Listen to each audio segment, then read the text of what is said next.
शुरू अल्लाह के नाम से जो बड़ा मेहरबान निहायत रहम वाला है। अस्सलाम वालेकुम। आज हम बनाएंगे भिंडी की ऐसी रेसिपी जो कि आपने पहले कभी नहीं खाई होगी और ना ही कभी बनाई होगी। ये बनेगी बहुत ही मज़ेदार और क्रिस्पी किस्म की। तो चलिए स्टार्ट करते हैं। यहाँ पे मैंने 1 पाव भिंडी ले ली है। ये देखिए इस साइज की भिंडी होनी चाहिए आपकी। इसको अब हमने अच्छी तरह से धो लेना है। इस भिंडी को आपने इसको अच्छे से धोना है और धोकर इसको बड़ी सी ट्रे में डाल लेंगे। ट्रे में डालने के बाद आपने इसको अच्छे से ड्राई करना है। किसी भी किचन टॉवल की मदद से या फिर टिश्यू पेपर की मदद से आपने इसको अच्छे से ड्राई कर लेना है। भिंडी में थोड़ी सी भी नमी नहीं होनी चाहिए। इसको बिल्कुल अच्छे से ड्राई कर लेना है।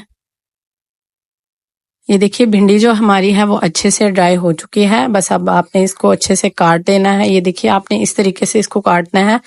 इसके एजेस काट लेने हैं और बहुत ज्यादा नहीं कट करना, थोड़ा थोड़ा काटना है। यहाँ पे कटिंग करने के लिए मैंने एक बोल ले लिया है। इस बोल के अंदर हमने सारी भिंडियों को काट लेना है। ये देखिए भिंडियों का जो साइज है वो इतना होना चाहिए, इससे ना ज्यादा बड़ा हो और ना ही ज्यादा छोटा हो। भिंडियाँ सेहत के लिए बहुत अच्छी होती हैं और कुछ लोग इसका सालन नहीं पसंद करते, तो आप इस तरह से इन भिंडियों को बनाकर खाइए। इंशाल्लाह ताला ये आपको बहुत पसंद आएंगी। भिंडियाँ हमारी सारी कटिंग हो चुकी हैं। अब इसके अंदर हम सबसे पहले स्पाइसेस ऐड कर लेंगे। स्पाइसेस में मैंने यहाँ पे 1 टेबल स्पून कुटी हुई लाल मिर्च ली है। 1 टेबल स्पून इसके अंदर पिसी हुई लाल मिर्च डाल लेंगे और 1/2 टेबल स्पून इसके अंदर हम डालेंगे नमक और 1/2 टेबल स्पून इसके अंदर पिसा हुआ धनिया डाल लिया है। जो साबुत धनिया होता है उसको मैंने अच्छे से पीस लिया है। उसके बाद इसके अंदर पेपरिका पाउडर जाएगा और थोड़ा सा गरम मसाला पाउडर। बाइंडिंग के लिए यहाँ पे मैंने 2 टेबल स्पून कॉर्नफ्लावर के लिए हैं और 2 टेबल स्पून इसके अंदर हम मैदे के डाल लेंगे। और ये चीजें डालने के बाद इसको हम अच्छी तरह से मिक्स कर लेंगे। उसके बाद हम इसके अंदर डालेंगे 1 अदद अंडा और अंडा डालकर हम इसको अच्छे से मिक्स कर लेंगे। ये रेसिपी बहुत ही हेल्दी है और बहुत ही मजेदार बनकर तैयार होती है। और अगर इस तरह से इनके स्नैक बनाएं तो ये बहुत ही टेस्टी बनते हैं। तो इस रेसिपी को जरूर ट्राई कीजिएगा। इंशाल्लाह ताला ये आपको बहुत पसंद आएगी। बस लास्ट में मैंने इसके अंदर कटी हुई हरी मिर्चें डाल ली थी। एक पैन के अंदर यहाँ पे मैंने ऑयल चूल्हे पर चढ़ा दिया था। ऑयल को अच्छे से गर्म होने देना है आपने मीडियम फ्लेम पर।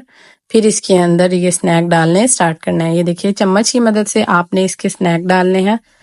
स्नैक्स का साइज आप अपने अकॉर्डिंग डाल सकते हैं, जिस तरह के आपको पसंद हो। अगर आप बड़े बनाना चाहते हैं तो आप बड़े भी बना सकते हैं। अदरवाइज इस साइज के स्नैक बहुत ही मजेदार और क्रिस्पी बनते हैं। आपने इसको लो टू मीडियम फ्लेम पर फ्राई करना है, वरना तो ये जल जाएंगे और बिल्कुल भी अच्छे बनकर तैयार नहीं होंगे। ये देखिए माशाल्लाह हमारे स्नैक कितने अच्छे और हरे भरे बनकर तैयार हुए हैं। बस अब हमने इनको ऑयल में से रिमूव कर लेना है और दूसरा बैच भी इसी तरह से फ्राई कर लेना है। ये रेसिपी बहुत ही मजेदार है, तो ट्राई जरूर कीजिएगा और मुझे दुआओं में याद रखिएगा। और चैनल पर अगर नए हैं तो चैनल को सब्सक्राइब करना मत भूलिएगा। और अगर रेसिपी अच्छी लगी हो तो लाइक कर दीजिएगा और कमेंट सेक्शन में अपनी राय का इजहार जरूर कीजिएगा। बस जी अब मुझे दीजिए इजाजत।